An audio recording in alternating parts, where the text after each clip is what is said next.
আমাদের এই পৃথিবীর পানির নিচে যে কত রহস্য লুকিয়ে আছে তা জানলে অবাক হতে হয়। আজ আমরা ঠিক এমনই কিছু জগতের কথা বলবো যা সময়ের সাথে সাথে হারিয়ে গেছে সমুদ্রের গভীরে।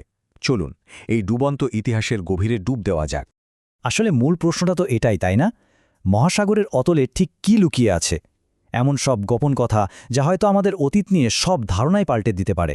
এই যে জার্নিটা, এখানে আমরা শুধু মানুষের হারিয়ে যাওয়া সভ্যতায় দেখব না, দেখব প্রকৃতির নিজের হাতে তৈরি করা কিছু অসাধারণ ভাস্কর্য, যা দেখতে একদম মানুষের বানানো স্থাপত্যের মতোই। জানেন, সবচেয়ে মজার ব্যাপার কি?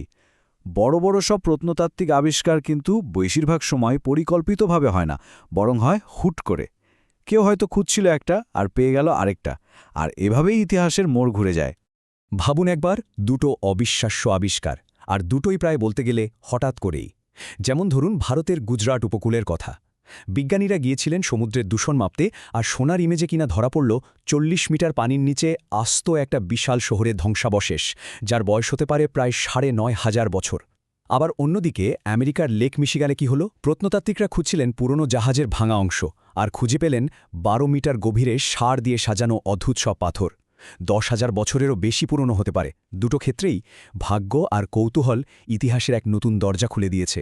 আচ্ছা, এই তো গেল হঠাৎ করে খুঁজে পাওয়া জায়গার কথা।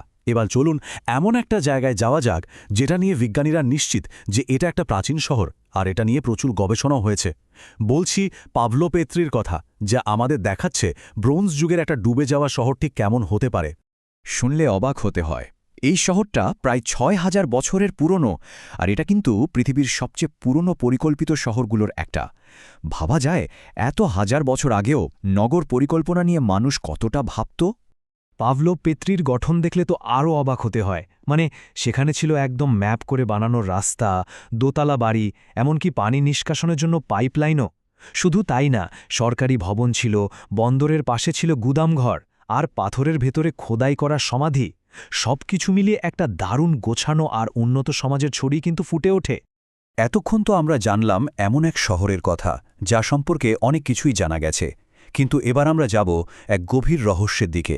গন্তব্য কিউবার উপকূল, যেখানে পানির গভীরে এমন কিছু পাওয়া গেছে যা বিজ্ঞানীদেরও মাথা ঘুরিয়ে দিয়েছে। ঘটনাটা ২০০১ সালের। সোনার টেকনোলজি ব্যবহার করে কিউবার উপকূলে, মানে প্রায় ৬০০ থেকে ৭৫০ মিটার গভীরে কিছু অদ্ভুত পাথরের কাঠামো দেখা যায়। আর এই গভীরতাটাই হলো আসল রহস্য। কারণ এত গভীরে সেই যুগে মানুষ গিয়ে কোনো কিছু তৈরি করবে, এটা ভাবাই যায় না। সোনারের ছবিগুলোতে যা দেখা গেছে তা সত্যিই অদ্ভুত।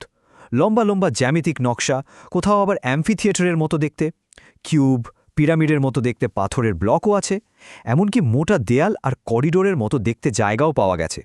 এগুলো এতটাই পারফেক্ট যে প্রকৃতি নিজে থেকে বানিয়েছে এটা বিশ্বাস করা কঠিন। এই অভিযানের যিনি প্রধান বিজ্ঞানী ছিলেন, ম্যানুয়েল ইতুরালডে ভিনেন্ট, তার একটা কথাতেই পুরো ব্যাপারটা পরিষ্কার হয়ে যায়। তিনি বলেছিলেন, এটা এতটাই অদ্ভুত একটা কাঠামো যে প্রাকৃতিক কারণে এর কোনো ব্যাখ্যা দেওয়া খুব কঠিন। বুঝতেই পারছেন, যখন বিশেষজ্ঞরা নিজেরাই ধাঁধায় পড়ে যান, তখন রহস্যটা কতটা গভীর।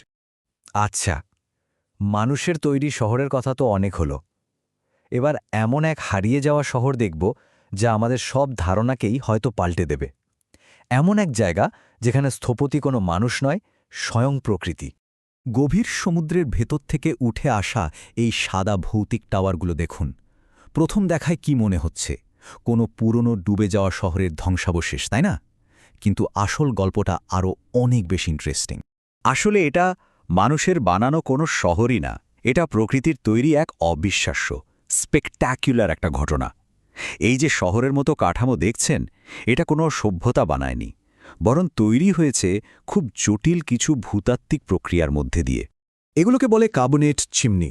ব্যাপারটা কি হয়, সমুদ্রের নিচ থেকে যখন প্রচুর ক্যালসিয়ামওয়ালা গরম জল বেরিয়ে আসে আর উপরে ঠান্ডা জলের সাথে মেশে, তখন খনিজ পদার্থগুলো জমে যায়, আর হাজার হাজার বছর ধরে জমতে জমতে এভাবেই প্রায় ৬০ মিটার উঁচু টাওয়ার তৈরি হয়। এই চিমনিগুলোরও কিন্তু একটা জীবনচক্র আছে, বেশ মজার। একেবারে প্রথম ধাপে মাটির ফাটল দিয়ে গরম জল বেরিয়ে এসে খনিজ জমাতে শুরু করে। এরপর দ্বিতীয় ধাপে অ্যার্গোনাইট আর ব্রুসাইট নামে দুটো খনিজ মিলে একটা হালকা ফুটো ফুটো কাঠামো তৈরি হয়। তৃতীয় ধাপে ওই ফুটোগুলো খনিজে ভরে গিয়ে পুরো জিনিসটা পাথরের মতো শক্ত হয়ে যায়। চতুর্থ ধাপে জলের স্রোত যখন কমে আসে, তখন সমুদ্রের জল এর কেমিস্ট্রিটাই বদলে দেয়। অ্যার্গোনাইট হয়ে যায় ক্যালসাইট, আর শেষ ধাপে হাজার হাজার বছর পর পড়ে থাকে শুধু পাথরের মতো শক্ত এই স্তম্ভগুলো। কোনোটার বয়স তো ৩০,০০০ বছরেরও বেশি। তো আমাদের এই সফর প্রায় শেষের দিকে। আমরা একেবারে নিশ্চিত প্রমাণ থেকে শুরু করে এমন সব রহস্যের কথা জানলাম যা এখনও অমীমাংসিত। এটা থেকেই বোঝা যায় বিজ্ঞান আর কল্পনা মাঝে মাঝে কতটা কাছাকাছি চলে আসে। পানির নিচের এই জগৎ নিয়ে গল্পগুলো সবসময় আমাদের টানে, তাই না? পাভলো পেত্রির মতো সত্যি ঘটনা থেকে শুরু করে আটলান্টিসের মতো কিংবদন্তি, এই সবই আসলে আমাদের অজানাকে জানার একটা তীব্র ইচ্ছারই প্রকাশ। তাহলে শেষ প্রশ্নটা হলো, এই যে গভীর জলের ধ্বংসাবশেষ, কিছু সত্যি, কিছু হয়তো কল্পনা, এগুলো আমাদের অতীত আর আমাদের এই গ্রহের লুকিয়ে রাখা গোপনীয়তাগুলো সম্পর্কে আসলে কি বলে? সম্ভবত এটাই মনে করিয়ে দেয় যে আমরা যা জানি তার থেকেও অনেক অনেক বেশি কিছু এখনও আমাদের জানার অপেক্ষায় লুকিয়ে আছে।